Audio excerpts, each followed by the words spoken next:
What's going on, everybody? GemMint back again with another statue reveal video. This time we have the XM Studios quarter scale Red Death from the Dark Knights Metal series by DC Comics. Now this is the week of Halloween on the channel, and I feel like this still goes with the theme. It's an evil version of Bruce Wayne and the Flash, so I think it counts. I meant to do this video yesterday, but I got super busy. But I'm going to go over all of the pictures, giving you my commentary, and at the end I'll give you my overall thoughts on the statue and what I think. Before we get into that, guys, this hobby can be expensive, and you know what I always say, you got to make the hobby fund itself. So what better way to do that than to sell your comic book collection? I got just the guy who's paying top dollar for collections right now. It's Nick Barucci, the owner of Dynamite Entertainment. All you got to do is shoot him an email to nick.barucci@dynamite.com. Mention comic book collection and Mint Collectibles in the subject so he knows what you're talking about, and make a deal with him. If you're not looking to sell and you're looking to buy, check out their website dynamicforces.com for all the latest comic books, back issues, variants, key issues, and more. And you can save 10% there every time by using the code GemMint10. With that out the way, hit that like button, be subscribed, and hit the notification bell so you don't miss a video. And let's jump into these pictures. Alright guys, let's start out with the dimensions. It's a quarter scale piece. It stands 24.8 inches tall, 18.8 inches deep, and 14 inches wide. And you can see it there with that XM Studios mug to give you an idea of the size. So here we go, scrolling up, we have an edited picture here. I mean, I'm digging the concept here. You have this Bruce Wayne evil Flash. You got the bat surrounding him. Here's a picture showing the switch out that we'll get close-ups of later. And this is version A. I'll explain what version B is a little bit towards the end of these slides here. But this just gives you a nice entire shot of the piece.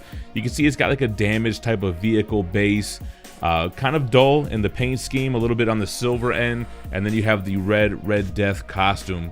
Here you can see it looks like a destroyed Batmobile, actually. You have the bat hubcaps or rims. And then moving up here, a lot of bats surrounding Red Death. Here we can get an idea of the armor, kind of like the line work and detail they put into it around the abdominal area, which is kind of a unique design, kind of flowing up to the mask as well. Here's from a side angle. We're going to get an idea of all the different perspectives here. And then a look from the back as well. So overall, I think it's a really well done statue. You can see the black shadowing on that red costume there, and there's a lot of different reds going on, almost like with Samurai Red Hood, right? You have the shiny metallic red, you have the dull type of fabric red, and then you have the black shadowing there. He's got highlights of that silver, and here's the unmasked portrait, the Bruce Wayne of this dark multiverse who became the Flash. Moving up here, again, you can see like muscle definition with the shadowing, stitching, and line work in the design. I like the pose, it's pretty confident. And then you can see like the stresses from the Speed Force on his face there. I like that take. It kind of lets you know that this is a bad guy. This is an evil version of the Flash. And Bruce Wayne becoming the Flash, hence all the bats. I like the detail on the bats too. You have like this red trim on them as well, really goes well with the piece. The arm back kind of gives you that speedster pose, so I think that's good because from some angles it might not look like a Flash pose, but that arm back I think does give you that. And then wow, that portrait looks great, man. Love the skin tones, 5 o'clock shadow, again like the veins going to his face here. The hair sculpt looks good. Quick look at the bats here as well. Kind of giving me like Batman 1/3 scale Hush vibes with the bat, right? Look at like the leather like texture on the fist going up to the gauntlet, which is a metallic armor. That looks good. You can see the texturing and like design work on the bicep.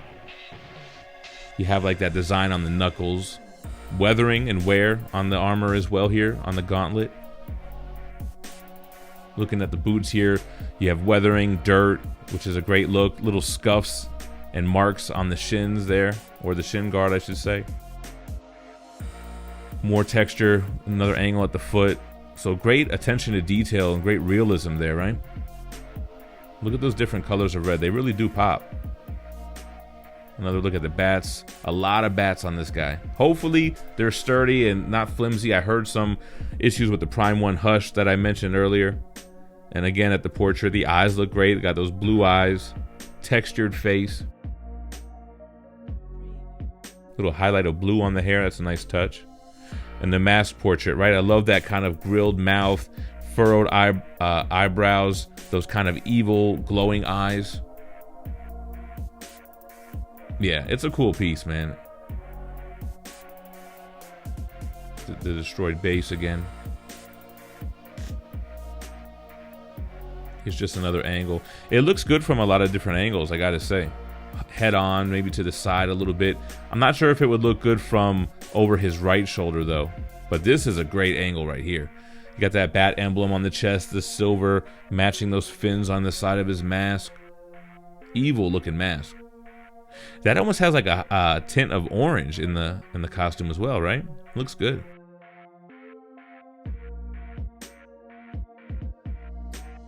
Yeah, from this angle looks good as well. You get more of the bats over his right shoulder there. That looks pretty cool.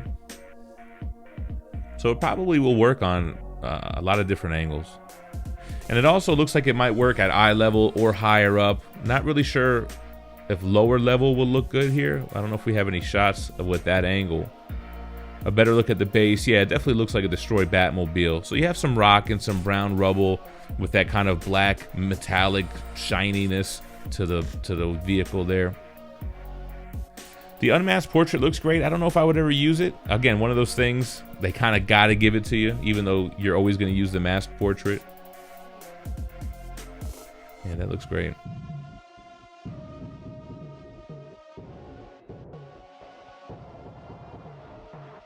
Yeah, so bats on what? The lower leg, up his side, going on his back, covered in bats. Here's a good look from the back. Just get an idea of the costume design. The tread on the bottom of the shoes looks good. Highly detailed, man. A lot of attention to detail. It looks good from the back. I know you wouldn't display it that way, but still, a lot going on behind him. Here's another angle on the face. I like that mask portrait. I think it looks great.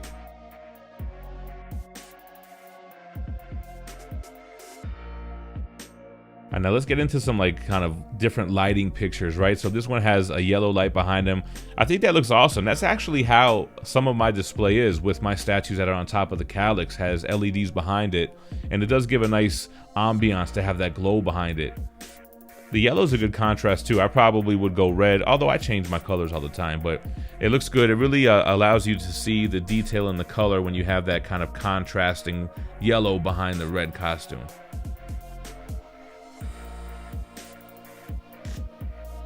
Just showing some different angles here. More of the bottom of the base there.